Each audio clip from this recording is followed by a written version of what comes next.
चलिए जानते हैं आज देश और दुनिया की सिलेक्टेड काम की और महत्वपूर्ण 25 बड़ी खबरों को सिर्फ 10 मिनट में। पर अभी तक आपने इस वीडियो को लाइक नहीं किया है तो लाइक कर दें और इस चैनल को सब्सक्राइब भी कर लीजिए। यूपी में सियासी हलचल के बीच प्रधानमंत्री नरेंद्र मोदी से मिलने पहुंचे अमित शाह, क्या हुई बात?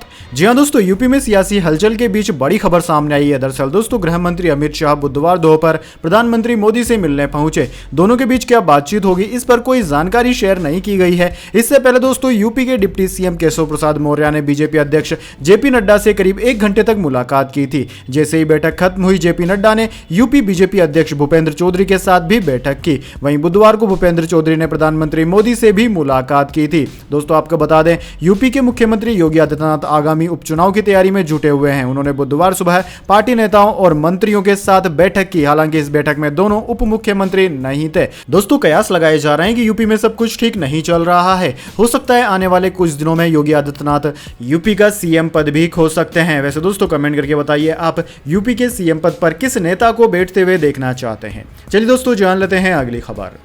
कर्नाटक में निजी नौकरियों में 100% आरक्षण, सीएम ने पोस्ट हटाई। कई कंपनियां रिजर्वेशन के विरोध में, श्रम मंत्री की सफाई। यह 50% और 70% है। जी हां दोस्तों, कर्नाटक में प्राइवेट कंपनियों में ग्रुप सी और डी में स्थानीय लोगों को 100% आरक्षण देने का फैसला विवादों में घिर गया है। मुख्यमंत्री सिद्धारमैया ने 16 जुलाई को इसकी घोषणा की थी। 24 घंटे के अंदर ही उन्होंने सोशल मीडिया पर 100% कोटा बिल को लेकर की गई पोस्ट हटा ली। सीएम के पोस्ट डिलीट करने पर राज्य के लेबर मिनिस्टर संतोष लाड ने बुधवार को सफाई दी। कर्नाटक में प्राइवेट कंपनियों की नौकरियों में नॉन मैनेजमेंट पोस्ट के लिए रिजर्वेशन 70% और मैनेजमेंट लेवल के स्टाफ के लिए 50% तक सीमित है। चलिए जान लेते हैं अगली खबर। यूपी भाजपा अध्यक्ष ने प्रधानमंत्री को दी खींचतान की रिपोर्ट। योगी की राज्यपाल से 1 घंटे मुलाकात चली। केशव के बगावती तेवर के बाद सियासी हलचल बढ़ी। जी हां दोस्तों, केशव मौर्य के लगातार बगावती तेवर के बाद उत्तर प्रदेश में राजनीतिक सरगर्मी बढ़ गई है। प्रदेश अध्यक्ष भूपेंद्र चौधरी ने बुधवार शाम को प्रधानमंत्री मोदी से मुलाकात की। उन्होंने उत्तर प्रदेश में सरकार संगठन के बीच मौजूदा खींचतान और लोकसभा चुनाव की रिपोर्ट भी पेश की। उधर दोस्तों, दूसरी ओर मुख्यमंत्री योगी आदित्यनाथ राज्यपाल आनंदीबेन पटेल से मुलाकात करने राजभवन पहुंच गए। हालांकि इसे शिष्टाचार भेंट बताया जा रहा है। चलिए दोस्तों, जान लेते हैं अगली खबर। डॉक्टर बोले ट्रेनी आईएएस पूजा खेड़कर को 7% विकलांगता, कोटे से सिलेक्शन के लिए 40% डिसेबिलिटी जरूरी। ऑफिसर ने एड्रेस भी गलत बताया था। जी हां दोस्तों, यूपीएससी सिलेक्शन को लेकर विवादों में घिरी ट्रेनी आईएएस ऑफिसर पूजा खेड़कर का विकलांगता सर्टिफिकेट सामने आया है। पुणे के यशवंतराव चौहान मेमोरियल वाईसीएम अस्पताल से 24 अगस्त 2022 को जारी इस सर्टिफिकेट में उन्हें 7% विकलांग बताया गया था। दोस्तों, यूपीएससी के नियम के मुताबिक विकलांग कोटे से सिलेक्शन के लिए 40% डिसेबिलिटी होना जरूरी है। वाईसीएम के डीन राजेंद्र वावले ने 16 जुलाई को कहा कि 7% का मतलब है कि शरीर में कोई बड़ी विकलांगता नहीं है। पूजा का मामला लोकोमोटर डिसेबिलिटी यानी कि चलने फिरने में परेशानी से जुड़ा है। पुणे के विकलांगता आयुक्त कार्यालय ने पुलिस को पूजा खेड़कर की ओर से पेश किए गए सर्टिफिकेट की जांच करने के आदेश दिए हैं। इस सर्टिफिकेट में पूजा ने अपना एड्रेस भी गलत बताया था।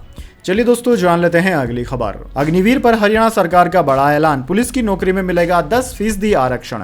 जी हां दोस्तों, हरियाणा सरकार ने अग्निवीर को लेकर बड़ा ऐलान किया है। दरअसल दोस्तों, हरियाणा के मुख्यमंत्री नायाब सिंह सैनी ने कहा है कि अग्निवीरों को पुलिस भर्ती और माइनिंग गार्ड की भर्ती में 10% का आरक्षण दिया जाएगा। इसके अलावा ग्रुप सी और डी में 3 साल की आयु सीमा में छूट भी दी जाएगी। दोस्तों, हरियाणा सरकार ने ग्रुप सी पदों पर भर्ती में अग्निवीर के लिए 5% आरक्षण की घोषणा की है। चलिए जान लेते हैं अगली खबर। यूपी बीजेपी में खींचतान की खबरों पर अखिलेश यादव का पोस्ट, केशव प्रसाद मौर्य ने किया पलटवार। जी हां दोस्तों, यूपी में आम चुनाव में पार्टी के खराब प्रदर्शन के बाद इस बात की चर्चा तेज है कि राज्य में भाजपा संगठन और सरकार के बीच सब कुछ ठीक नहीं चल रहा है। इन चर्चाओं के बीच उत्तर प्रदेश के डिप्टी सीएम केशव प्रसाद मौर्य और अब राज्य बीजेपी प्रमुख भूपेंद्र चौधरी सोमवार को दिल्ली पहुंचे थे। दोनों को राष्ट्रीय अध्यक्ष जेपी नड्डा ने तलब किया था। वहीं दोस्तों, इस पर अखिलेश यादव ने कहा कि भाजपा की कुर्सी की लड़ाई की गर्मी में उत्तर प्रदेश में शासन प्रशासन ठंडे बस्ते में चला गया। तोड़ फोड़ की राजनीति का जो काम भाजपा दूसरे दलों में करती थी, अब वही काम वो अपने दल के अंदर कर रही है। इसलिए भाजपा अंदरूनी झगड़ों के दलदल में फंसती जा रही है। जनता के बारे में सोचने वाला भाजपा में कोई नहीं है। अब दोस्तों, इसको लेकर यूपी के डिप्टी सीएम केशव प्रसाद मौर्य पलटवार कर रहे हैं। उन्होंने अखिलेश यादव पर निशाना साधते हुए कहा कि सपा बहादुर श्री अखिलेश यादव जी भाजपा की देश और प्रदेश दोनों जगह मजबूत संगठन और सरकार है। सपा का पीडीए धोखा है। यूपी में सपा के गुंडाराज की वापसी असंभव है। भाजपा 2027 विधानसभा चुनाव में 2017 को दोहराएगी। चलिए दोस्तों जान लेते हैं अगली खबर। केजरीवाल की जमानत पर 29 जुलाई को फैसला। सिंघवी बोले पाकिस्तान में इमरान छूटते ही फिर जेल जाते हैं, हमारे देश में ऐसा नहीं हो सकता। जी हां दोस्तों, शराब नीति केस में दिल्ली के सीएम अरविंद केजरीवाल की गिरफ्तारी को चुनौती देने वाली याचिका पर दिल्ली हाईकोर्ट ने फैसला सुरक्षित रख लिया है। बुधवार को करीब 2.5 घंटे तक चली बहस के बाद कोर्ट ने कहा कि जमानत याचिका पर सुनवाई 29 जुलाई को करेंगे। सीबीआई द्वारा केजरीवाल को अरेस्ट करने के खिलाफ जस्टिस नीना बंसल कृष्णा की कोर्ट में हुई सुनवाई के दौरान केजरीवाल के वकील अभिषेक मनु सिंघवी ने कहा कि अरविंद केजरीवाल जनता के चुने हुए मुख्यमंत्री हैं, आतंकवादी नहीं। सिंघवी ने कोर्ट में पाकिस्तान के पूर्व प्रधानमंत्री इमरान खान का जिक्र किया। उन्होंने कहा कि हाल ही में इमरान खान को रिहा किया गया था, लेकिन उन्हें दूसरे मामले में फिर से गिरफ्तार कर लिया गया। हमारे देश में ऐसा नहीं हो सकता। चलिए दोस्तों जान लेते हैं अगली खबर। नेपाल, स्कॉटलैंड समेत 6 देशों को मिला अवार्ड, आईसीसी ने किया सम्मानित। लिस्ट में यूएसए का पड़ोसी देश भी है शामिल। जी हां दोस्तों, अंतर्राष्ट्रीय क्रिकेट परिषद ने आईसीसी डेवलपमेंट अवार्ड विजेताओं की घोषणा की है। पिछले 1 साल के भीतर बढ़िया प्रदर्शन और महत्वपूर्ण पहल करने वाले 6 उभरते हुए देशों को इस अवार्ड से सम्मानित किया गया। इस सूची में मैक्सिको भी शामिल है दोस्तों, जिसे अपनी फुटबॉल टीम के लिए अधिक पहचाना जाता है, लेकिन अब इस देश ने क्रिकेट के खेल में भी पहचान बनानी शुरू कर दी है। Mexico, Oman, Nepal, Scotland, UAE और नीदरलैंड को इस अवार्ड से सम्मानित किया गया है। चलिए दोस्तों जान लेते हैं अगली खबर। छत्रपति शिवाजी का वाघ नख लंदन से मुंबई आया, 7 महीने संतारा के म्यूजियम में रहेगा। जी हां दोस्तों, महाराष्ट्र के संतारा की हवा में उत्सुकता की लहर दौड़ रही है। हवा में रंग बिरंगे झंडे लहरा रहे हैं और सड़कों पर उत्साह की लहर है। इसकी खुशी की वजह है छत्रपति शिवाजी महाराज के पौराणिक हथियार वाघ नख की घर वापसी। दरअसल दोस्तों, सदियों से मराठा साम्राज्य द्वारा इस्तेमाल किया जाने वाला खतरनाक हथियार लंदन में दूर एक म्यूजियम में रखा हुआ था। अब महाराष्ट्र सरकार के सालों की कोशिशों के बाद वाघ नख को आखिरकार संतारा लाया जा रहा है। दोस्तों आपकी जानकारी के लिए बता दें, इस हथियार को छत्रपति शिवाजी महाराज इस्तेमाल में लेते थे। उन्होंने इसे बड़े इस्तेमाल में लिया था। इस हथियार को अब 19 जुलाई को संतारा लाया जाएगा। चलिए दोस्तों जान लेते हैं अगली खबर। शुभेंदु अधिकारी बोले सबका साथ सबका विकास की जरूरत नहीं, कहा भाजपा को अल्पसंख्यक मोर्चा बंद कर देना चाहिए, जो हमारे साथ हम उनके साथ। जी हां दोस्तों, पश्चिम बंगाल भाजपा विधायक और विपक्ष के नेता शुभेंदु अधिकारी ने बुधवार को कहा कि सबका साथ सबका विकास लेकर अब हम यह नहीं कहेंगे, अब हम कहेंगे जो हमारे साथ हम उनके साथ। सबका साथ सबका विकास कहना बंद करना होगा। पार्टी की राज्य कार्यकारिणी की बैठक में शुभेंदु बोले कि भाजपा को अल्पसंख्यक मोर्चे की भी जरूरत नहीं है, हम जीतेंगे, हम हिंदुओं को बचाएंगे और संविधान को भी बचाएंगे। प्रधानमंत्री मोदी ने 2014 में सबका साथ सबका विकास का नारा दिया था, लेकिन अब हमको इस नारे को बदलना होगा। हम कहना चाहेंगे जो हमारे साथ है हम उनके साथ हैं। दोस्तों शुभेंदु अधिकारी के इस बयान को आप किस तरीके से देखते हैं? इस बयान से आप सहमत हैं या नहीं? कमेंट बॉक्स में अपनी पर्सनल राय जरूर दीजिए। चलिए दोस्तों जान लेते हैं अगली खबर। धोती पहनकर मॉल में पहुंचा बुजुर्ग, सिक्योरिटी गार्ड ने रोका तो किया ऐसा कांड, वायरल हो गया वीडियो। जी हां दोस्तों, मॉल का कोई ड्रेस कोड तो नहीं होता, लेकिन बेंगलुरु के एक मॉल में ऐसी घटना सामने आई कि सोशल मीडिया पर हंगामा मच गया। दरअसल दोस्तों एक बुजुर्ग शख्स फिल्म देखने के लिए मॉल पहुंचा, लेकिन वह धोती पहने हुए था। यह देखकर वहां तैनात सिक्योरिटी गार्ड ने उन्हें रोक लिया। फिर बुजुर्ग ने कुछ ऐसा किया कि वीडियो सोशल मीडिया पर वायरल हो गया। दरअसल दोस्तों वायरल हो रहे वीडियो में आप देख सकते हैं कि धोती पहने एक बुजुर्ग आदमी मॉल के सामने खड़ा है। वह अपने बेटे के साथ फिल्म देखने के लिए बेंगलुरु के जीटी मॉल पहुंचा, लेकिन जैसे ही उसने अंदर जाने की कोशिश की, वहां मौजूद सिक्योरिटी गार्ड ने उन्हें रोक लिया, अंदर जाने से मना कर दिया। कहा जा रहा है कि बुजुर्ग व्यक्ति के पहनावे के कारण उन्हें अंदर जाने से मना कर दिया गया। आरोप तो यह भी है कि सुरक्षा कर्मियों ने उनसे कहा कि पहले पैंट पहनकर आइए, फिर अंदर जाने देंगे। वैसे दोस्तों यहां पर हम आपसे यह पूछना चाहेंगे कि क्या गरीब किसान या फिर हमारे बुजुर्ग जिनका कि परिवेश ही धोती कुर्ता है, क्या वह हमारे आधुनिक मॉलों में नहीं जा सकते हैं? कमेंट बॉक्स में अपनी राय जरूर दीजिए। यह तो भला हुआ कि किसी ने इसका वीडियो बनाकर सोशल मीडिया पर अपलोड कर दिया, इस वजह से हमको पता चल गया है, लेकिन कई जगह ऐसी भी है जहां पर हमारे बुजुर्गों का कई गुना ज्यादा अपमान होता है। क्या यह सही है? इसके लिए क्या कदम उठाने चाहिए हमारी सरकार को? कमेंट बॉक्स में अपनी राय जरूर दीजिएगा। चलिए दोस्तों जान लेते हैं अगली खबर। एमपी में लाडली बहना स्कीम की अपार सफलता के बाद अब ये सीएम लेकर आ रहे हैं लाडला भाई योजना।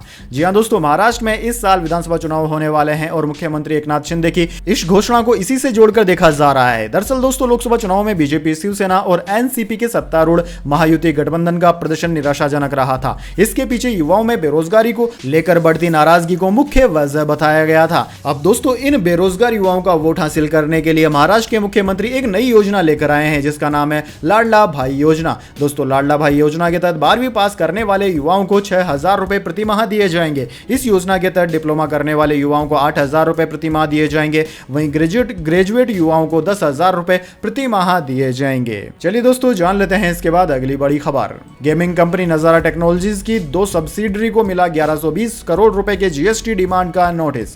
जी दोस्तों गेमिंग कंपनी नजारा टेक्नोलॉजी की मुश्किलें बढ़ गई है। कंपनी की 2 सब्सिडरी को 1120 करोड़ रुपए के जीएसटी बकाये के भुगतान के लिए नोटिस मिला है। कंपनी ने स्टॉक एक्सचेंज के पास दाखिल किए गए रेगुलेटरी फाइलिंग में जीएसटी डिमांड के नोटिस मिलने की जानकारी दी। दोस्तों कंपनी को नोटिस मिलने के बाद उसके शेयर में गिरावट की संभावना है। चलिए दोस्तों जान लेते हैं अगली खबर। गलत पते पर राशन कार्ड से हासिल किया दिव्यांगता सर्टिफिकेट, आईएएस पूजा खेड़कर मामले में नया खुलासा भी हुआ। जी हां दोस्तों विवादों में घिरी महाराष्ट्र की ट्रेनी आईएएस ऑफिसर पूजा खेड़कर को लेकर रोज नए खुलासे हो रहे हैं। अब पता चला है कि खेड़कर ने गलत एड्रेस के जरिए राशन कार्ड बनवाया था और इसी राशन कार्ड के इस्तेमाल से दिव्यांगता का सर्टिफिकेट भी हासिल कर लिया था। इंडिया टुडे की इन्वेस्टिगेशन में पता चला है कि पूजा खेड़कर ने पिपरी के यशवंत राव चौहान मेमोरियल हॉस्पिटल से फर्जी दिव्यांगता सर्टिफिकेट बनवाया था। इसके लिए उसने अपना एड्रेस पिंपरी चिचवाड़ा का बताया था। खेड़कर ने अस्पताल को जो एड्रेस प्रूफ दिया था उसमें उसके घर का पता प्लॉट नंबर 53 देहू आलंदी तलवड़े था। हालांकि अब पता चला है कि यह एड्रेस असल में किसी रिहायशी प्रॉपर्टी का नहीं बल्कि बंद हो चुकी कंपनी थर्मा वेरिटा इंजीनियरिंग प्राइवेट लिमिटेड का था, यानी कि एड्रेस प्रूफ भी फर्जी था। चलिए दोस्तों जान लेते हैं इसके बाद अगली बड़ी खबर। लेकिन उससे पहले मेरी आपसे एक छोटी सी रिक्वेस्ट है, अगर दोस्तों आपको अभी तक हमारी न्यूज़ पसंद आई तो इसे एक छोटा सा लाइक जरूर दे दीजिए, और अगर आपको पसंद नहीं आई है तो बेशक आप डिसलाइक भी कर सकते हैं, लेकिन दोस्तों लाइक और डिसलाइक जरूर कीजिए, क्योंकि दोस्तों यही हमारी मेहनत का फल होता है और इसी से पता चलता है कि आपको हमारी वीडियोस पसंद आ रही है या नहीं। तो चलिए दोस्तों जान लेते हैं अगली खबर। यूपी के 16 जिलों में बाढ़, 3 नदियां उफान पर, 24 घंटे में 6 मौतें। कर्नाटक में लैंडस्लाइड से 4 की मौत, 9 राज्यों में अलर्ट। जी हां दोस्तों नेपाल से सटे उत्तर प्रदेश के 16 जिलों में बाढ़ के हालात लगातार बने हुए हैं। यहाँ 3 नदियां खतरे के निशान के ऊपर बह रही हैं। राप्ती नदी, बूढ़ी राप्ती और क्यूना नदी के उफान पर होने के कारण गोरखपुर, सिद्धार्थनगर और गोंडा में हालात सबसे ज्यादा खराब है। वाराणसी का रत्नेश्वर महादेव मंदिर गंगा में डूब गया है। यह दुनिया का पहला झुका हुआ मंदिर है। वहीं दोस्तों पिछले 24 घंटे में बारिश से संबंधित घटनाओं के कारण 6 लोगों की मौत हुई। उत्तर प्रदेश सरकार ने बताया कि सभी की मौत डूबने की वजह से हुई। इसके अलावा कर्नाटक में मंगलवार को तेज बारिश के बाद लैंडस्लाइड के कारण 4 लोगों की मौत हो गई है। उधर दोस्तों बिहार में भी कई जिलों में बाढ़ जैसे हालात हो गए हैं। 24 से ज्यादा निचले इलाकों के गांव में बाढ़ का पानी घुस चुका है। वहीं दोस्तों भारतीय मौसम विज्ञान विभाग ने 17 जुलाई को मध्य प्रदेश, राजस्थान, गोवा, मध्य महाराष्ट्र, गुजरात, कर्नाटक, केरल, तमिलनाडु और उत्तराखंड में भारी बारिश की चेतावनी जारी की है। इसके अलावा दोस्तों कुछ राज्यों में बारिश की चेतावनी जारी की गई है। इनमें तेलंगाना, आंध्र प्रदेश, छत्तीसगढ़, ओडिशा, मणिपुर, नागालैंड, मिजोरम, त्रिपुरा, पंजाब और हरियाणा राज्य शामिल हैं।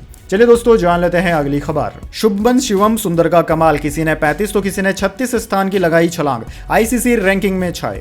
जी हां दोस्तों भारतीय क्रिकेटरों को टी20 वर्ल्ड कप की जीत के बाद जिम्बाब्वे के खिलाफ शानदार प्रदर्शन का इनाम आईसीसी रैंकिंग में मिला है। दरअसल दोस्तों टीम इंडिया के कप्तान रहे Shubman Gill, off spinner Washington सुंदर और ऑलराउंडर शिवम दुबे ने करियर की सबसे बड़ी छलांग लगाई है। यशस्वी जायसवाल भी बेहतरीन प्रदर्शन कर नंबर 1 के करीब पहुंच गए हैं। हार्दिक पांड्या को ताजा रैंकिंग में नुकसान हुआ है। दोस्तों आईसीसी ने बुधवार को ताजा रैंकिंग जारी की। टी20 रैंकिंग की बात करें तो इसमें सबसे अधिक फायदा भारतीय युवाओं को मिला। दोस्तों बैटर्स की आईसीसी रैंकिंग में ऑस्ट्रेलिया के ट्रेविस हेड पहले, भारत के सूर्य कुमार यादव दूसरे नंबर पर बरकरार हैं। इसके बाद की रैंकिंग में काफी बदलाव हुआ है। यशस्वी जायसवाल बेहतर प्रदर्शन कर 4 स्थान ऊपर आ गए हैं। अब उनकी रैंकिंग 6 है। बैटर्स की रैंकिंग में सबसे अधिक फायदा शुभमन गिल को हुआ। वे 36 पायदान की छलांग के साथ 37वें नंबर पर पहुंच गए हैं। चलिए दोस्तों जान लेते हैं अगली खबर।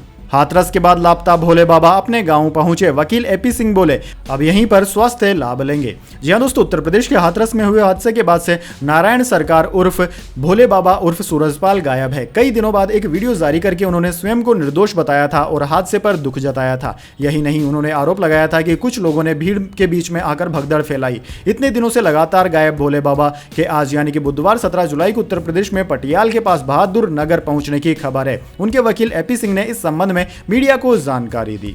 चलिए दोस्तों जान लेते हैं अगली खबर। लाखों की रिश्वत की डिमांड, 2 बार हुए सस्पेंड, सामने आए ट्रेनी आईएएस पूजा के पिता दिलीप खेड़कर के भी कारनामे। जी हां दोस्तों, महाराष्ट्र कैडर की ट्रेनी आईएएस पूजा खेड़कर विवादों में घिर गई है। पूजा के कारनामों के बाद अब उनकी मां मनोरमा खेड़कर के कारनामे सामने आए थे। अब पूजा के पिता दिलीप खेड़कर को लेकर भी नए नए खुलासे हो रहे हैं। दरअसल दोस्तों, दिलीप खेड़कर अभी तक 2 बार सस्पेंड हो चुके हैं। अलग अलग केस में रिश्वतखोरी को लेकर तत्कालीन सरकार ने दिलीप के खिलाफ एक्शन लिया था। महाराष्ट्र सिविल सेवा नियम 1989 के नियम 3(1) और महाराष्ट्र सिविल सेवा अनुशासन और अपील नियम 1989 के नियम संख्या 4 की धारा 1 के साथ ही महाराष्ट्र जल प्रदूषण की रोकथाम और नियंत्रण अधिनियम 1983 के नियमों के तहत क्षेत्रीय अधिकारी दिलीप खेड़कर को 24 फरवरी 2020 से विभागीय जांच के अधीन निलंबित कर दिया गया था। दोस्तों, जब दिलीप खेड़कर मुंबई के क्षेत्रीय कार्यालय में क्षेत्रीय अधिकारी के रूप में कार्यरत थे, तब करीब 300-400 छोटे उद्यमियों ने शिकायत की थी कि दिलीप खेड़कर मुंबई क्षेत्र में कई व्यावसायिक मालिकों और प्रतिष्ठानों के लिए अनावश्यक परेशानी पैदा कर रहे थे और उनसे अवैध तरीके से जबरन वसूली भी कर रहे थे। चलिए दोस्तों जान लेते हैं इसके बाद अगली बड़ी खबर। ओमान के पास तेल टैंकर समुद्र में पलटा, 13 भारतीयों समेत 16 क्रू मेंबर्स लापता। भारतीय नौसेना ने सर्चिंग के लिए युद्धपोत आईएनएस तेग भेजा।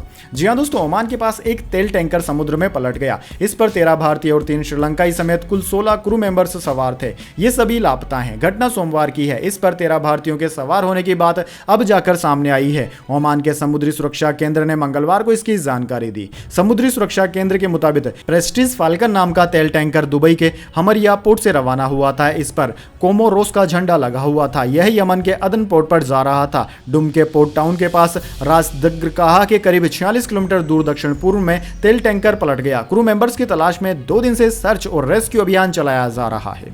चलिए दोस्तों जान लेते हैं अगली खबर। कंचनजंगा एक्सप्रेस एक्सीडेंट की रिपोर्ट पेश। सिग्नल खराब था, ट्रेन 15 की स्पीड में चलानी थी लेकिन ड्राइवर को पता ही नहीं था। जी हां दोस्तों, रेलवे सेफ्टी कमिश्नर ने पश्चिम बंगाल के दार्जिलिंग में 17 जून को कंचनजंगा एक्सप्रेस और मालगाड़ी की टक्कर मामले की जांच पूरी कर ली है। रिपोर्ट में कहा गया है कि ऑटो सिग्नल क्षेत्र में ट्रेन संचालन प्रबंधन में कई लेवल पर खामियां और लोको पायलट और स्टेशन मास्टर को उचित परामर्श न दिए जाने से कंचनजंगा एक्सप्रेस हादसा होना तय ही था। रिपोर्ट के मुताबिक हादसे के दिन वहां से गुजरने वाले अधिकतर लोको पायलट्स को इसकी जानकारी ही नहीं थी कि खराब सिग्नल हो तो ट्रेन 15 किलोमीटर प्रति घंटे की रफ्तार से चलानी है। दार्जिलिंग में 17 जून को हुए हादसे में मालगाड़ी के लोको पायलट समेत 10 लोगों की मौत हो गई थी। चलिए दोस्तों जान लेते हैं अगली खबर। साबित करे 228 किलो सोना गायब हुआ है। स्वामी अविमुक्तेश्वरानंद को बद्री केदार मंदिर समिति के अध्यक्ष का ओपन चैलेंज। जी हां दोस्तों, ज्योतिर्मठ के शंकराचार्य स्वामी अविमुक्तेश्वरानंद ने कुछ दिन पहले केदारनाथ मंदिर के गर्भगृह से 228 किलो सोना गायब होने का आरोप लगाया था। उनके इस आरोप को विपक्षी दल बड़ा मुद्दा बना रहे हैं और केंद्र व राज्य की भाजपा सरकारों पर हमलावर हैं। अब दोस्तों, शंकराचार्य अविमुक्तेश्वरानंद के आरोपों पर बद्री केदार मंदिर परिषद BKTC के अध्यक्ष अजेंद्र अजय ने तीखी प्रतिक्रिया व्यक्त की है। उन्होंने कहा है कि मैं स्वामी जी का सम्मान करता हूं लेकिन वह दिन भर प्रेस कॉन्फ्रेंस करते रहते हैं। विवाद खड़ा करना, सनसनी फैलाना और खबरों में बने रहना उनकी आदत हो गई है। BKTC अध्यक्ष ने कहा कि केदारनाथ धाम में सोना गायब होने का उनका दावा बेहद दुर्भाग्यपूर्ण है। अजेंद्र अजय ने कहा कि मैं स्वामी से आग्रह करता हूं और चुनौती भी देता हूं कि वह तथ्यों और सबूतों को सामने लाएं। उन्हें अधिकारियों के पास जाना चाहिए, सबूत पेश करने चाहिए और जांच की मांग करनी चाहिए। यदि उन्हें राज्य सरकार और उनके अधिकारियों पर भरोसा नहीं है तो उन्हें सबूतों के साथ सर्वोच्च न्यायालय, उच्च न्यायालय का दरवाजा खटखटाना चाहिए, एक जनहित याचिका दायर करनी चाहिए और जांच की मांग करनी चाहिए। चलिए दोस्तों जान लेते हैं अगली खबर। लखनऊ में हुई यूपी कैबिनेट की मीटिंग, विकास परियोजनाओं, बाढ़ की स्थिति और उपचुनाव पर हुई चर्चा। जी हां दोस्तों, लोकसभा चुनाव के नतीजे आने के बाद से ही उत्तर प्रदेश की सियासत गरमाई हुई है। राजनीतिक गलियारों में हर रोज नई सुर्खियां देखने को मिल रही है। वहीं दोस्तों, एक तरफ दिल्ली में बैठकों का दौर जारी है तो दूसरी तरफ सूबे के मुख्यमंत्री योगी जी ने यूपी की 10 विधानसभा सीटों पर होने वाले उपचुनाव की तैयारियों के लिए कमर कस ली है। दोस्तों, सूबे की 10 विधानसभा सीटों पर उपचुनाव भी होने वाला है। ऐसे में बुधवार को सीएम योगी आदित्यनाथ ने मंत्रिमंडल की एक अहम बैठक बुलाई। इस मीटिंग में मुख्यमंत्री योगी अपने मंत्रियों से मुलाकात कर रहे हैं। मीटिंग के बाद राज्य सरकार में जल शक्ति मंत्री स्वतंत्र देव सिंह ने कहा कि बैठक में विकास परियोजनाओं, बाढ़ की स्थिति जैसे मुद्दों पर चर्चा हुई। चलिए दोस्तों जान लेते हैं अगली खबर। कावड़िया गलती से मुसलमान की दुकान से कुछ खरीद न लें, यूपी पुलिस की किस फैसले पर भड़के असुद्दीन ओवैसी। जी हां दोस्तों, ऑल इंडिया मजलिस इत्तेहादुल मुसल्लीन यानी कि AIMIM चीफ असुद्दीन ओवैसी ने उत्तर प्रदेश में होने वाली कावड़ यात्रा को लेकर उत्तर प्रदेश पुलिस पर निशाना साधा। ओवैसी ने कहा कि उत्तर प्रदेश पुलिस के आदेश के अनुसार अब हर खाने वाली दुकान या ठेले के मालिक को अपना नाम बोर्ड पर लगाना होगा ताकि कोई कावड़िया गलती से मुसलमान की दुकान दुकान से कुछ खरीद कर न खा ले। हैदराबाद के लोकसभा सांसद असुद्दीन ओवैसी ने सोशल मीडिया प्लेटफॉर्म एक्स पर एक पोस्ट को रिपोस्ट करते हुए लिखा कि उत्तर प्रदेश पुलिस के एक नए आदेश के अनुसार अब हर खाने पीने की दुकान या ठेले वाले को अपना नाम बोर्ड पर लिखना होगा, जिससे कि कोई भी कावड़िया गलती से भी किसी मुस्लिम दुकान से कुछ न खरीद ले। उन्होंने कहा कि इसे दक्षिण अफ्रीका में रंगभेद कहा जाता था और हिटलर के जर्मनी में इसे जुडेन बायकॉट कहा जाता था। वैसे दोस्तों, आपकी इस बारे में क्या राय है? कमेंट बॉक्स में अपनी राय जरूर दीजिए। चलिए दोस्तों, जान लेते हैं अगली खबर। श्रीलंका सीरीज को लेकर 4 बड़े अपडेट आए। रोहित विराट की वापसी पर भी बड़ी जानकारी आई सामने। जहां दोस्तों, भारत का श्रीलंका दौरा 27 जुलाई से शुरू हो रहा है। यहां टीम इंडिया को 3 टी20 और 3 ही वनडे मैच खेलने हैं। एक तरफ माना जा रहा है कि सीनियर खिलाड़ी इस दौर पर शायद ना खेलें, वहीं टी20 टीम में कप्तान को लेकर भी खींचतान जारी है। चूंकि यह गौतम गंभीर का भी हेड कोच के तौर पर पहला टास्क होगा, इसलिए श्रीलंका के खिलाफ सीरीज को काफी अहम माना जा रहा है। दोस्तों, क्रिकबज़ की एक रिपोर्ट में टीम इंडिया की स्क्वाड को लेकर 4 बड़े अपडेट सामने आए हैं। इन अपडेट्स के अंतर्गत रोहित शर्मा वनडे सीरीज में खेल सकते हैं। दूसरा है श्रेयस अय्यर और केएल राहुल की वापसी हो सकती है। तीसरा है विराट कोहली और जसप्रीत बुमराह को ब्रेक मिल सकता है। वहीं चौथा है रोहित नहीं आए तो केएल राहुल कप्तानी कर सकते हैं। वैसे दोस्तों, कमेंट करके बताइए कि आप भारत का नया कप्तान किसे बनता हुआ देखना चाहते हैं। तो दोस्तों, यह थी आज की तमाम बड़ी खबरें। इसके बाद दोस्तों बारी आती है आज के माइंड क्यूज क्वेश्चन की। जी हाँ दोस्तों, एक आसान से सवाल का जवाब देकर आप जीत सकते हैं एक सरप्राइज गिफ्ट हमारे यूट्यूब चैनल की ओर से। तो दोस्तों, आज का सवाल आपकी स्क्रीन पर आ चुका है। दुनिया का सबसे बड़ा पक्षी कौन सा है? जी हाँ दोस्तों, अगर आप जानते हैं दुनिया के सबसे बड़े पक्षी का नाम, तो जल्दी से उसका नाम कमेंट बॉक्स में लिख दीजिए। अगर दोस्तों आपका जवाब होता है एकदम सही और आप चुन जाते हैं लकी विजेता के रूप में, तो आपको मिल सकता है एक सरप्राइज गिफ्ट हमारे यूट्यूब चैनल की ओर से। तो दोस्तों, जल्दी से अपना उत्तर कमेंट बॉक्स में लिख दीजिए, वीडियो को लाइक कर लीजिए और चैनल को सब्सक्राइब करके बेल आइकन भी दबा लीजिए, ताकि हर वीडियो की नोटिफिकेशन सबसे पहले आप तक पहुंच जाए और आप किसी भी वीडियो से किसी भी इंपॉर्टेंट खबर से वंचित न रह पाएं। धन्यवाद। वंदे मातरम। जय हिंद, जय भारत।